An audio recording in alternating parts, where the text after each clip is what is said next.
Well, the August jobs report paints a grim picture for a continued economic recovery, with just 235,000 jobs added, well below estimates, and sending stocks lower today. Joining us now to discuss is Judy Shelton, former Trump economic advisor. Judy, good to see you. Thanks for being here. And of course, President Biden's solution to this problem, he did admit that it was a disappointing jobs number, but his solution is to raise taxes. What do you think that would do to the economy?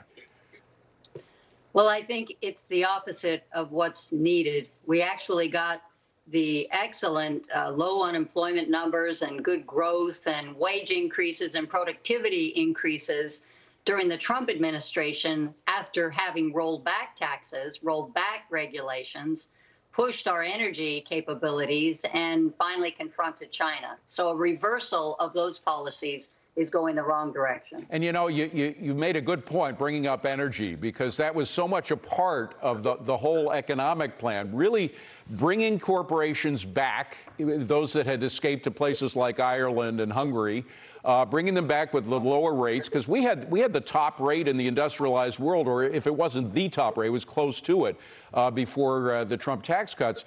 But also deregulating the economy. This goes back to the Reagan years, where deregulation is a form of a tax cut, right? We don't see any of that. In fact, I'm sure there's a lot more regulations now than there were when Trump left. Yes, and all of those policies really emphasize the private sector. Yes. And they give our real economy a chance to expand productive output. And that's how you start to close the income wealth gap. That's how you give working people a chance to get ahead. That's the way to bring about genuine prosperity that really benefits everyone and raises standards of living.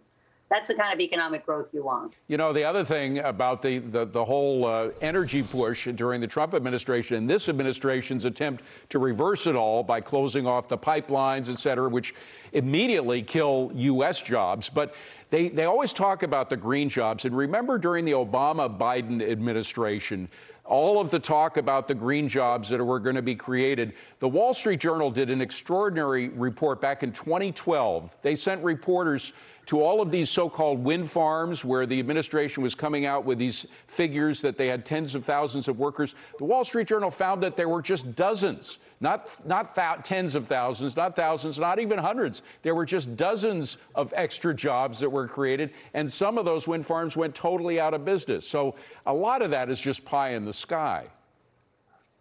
Well, I think whenever the government tries to pick winners and tries to engage in industrial policy to decide what direction the economy should be headed, it's a mistake. We get the breakthroughs and the dynamism from the private sector, and they will find better solutions. They already have to having cleaner coal, to having liquefied natural gas and other sources of energy efficiency that they've been able to improve through the technology that comes through research done in private companies and not as directed by government officials.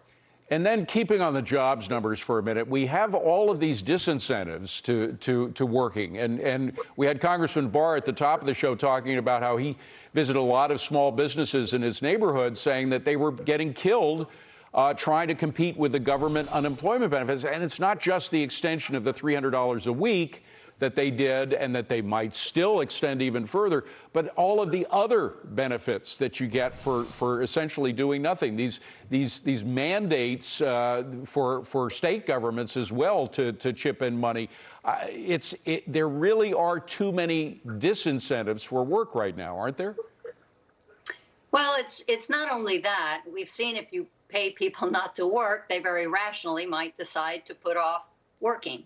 But I think it's demoralizing for the people who are working, because they see that by doing the right thing, working and even trying to put a little bit of savings aside, they can't get ahead. The interest rate policies of the Fed have given zero returns on bank accounts, right. And I think that's highly unfair. But just generally, if you see someone who is not making the effort to support the family by working, get as many benefits from the government as they could have had, then people think, why not just sit at home? And I think it detracts from the dignity and the pride people take in doing a good job and knowing that they're they're providing a welcome service or a product in demand. And working Americans are losing money with inflation. I mean, you just showed that quite clearly. Inflation is more than a full percentage point higher than wage growth right now. So it's people are falling behind, and that's a problem. It's a problem for President Biden, frankly, in the upcoming elections. Judy Shelton, great to see you. Thank you very much for being here. Appreciate it.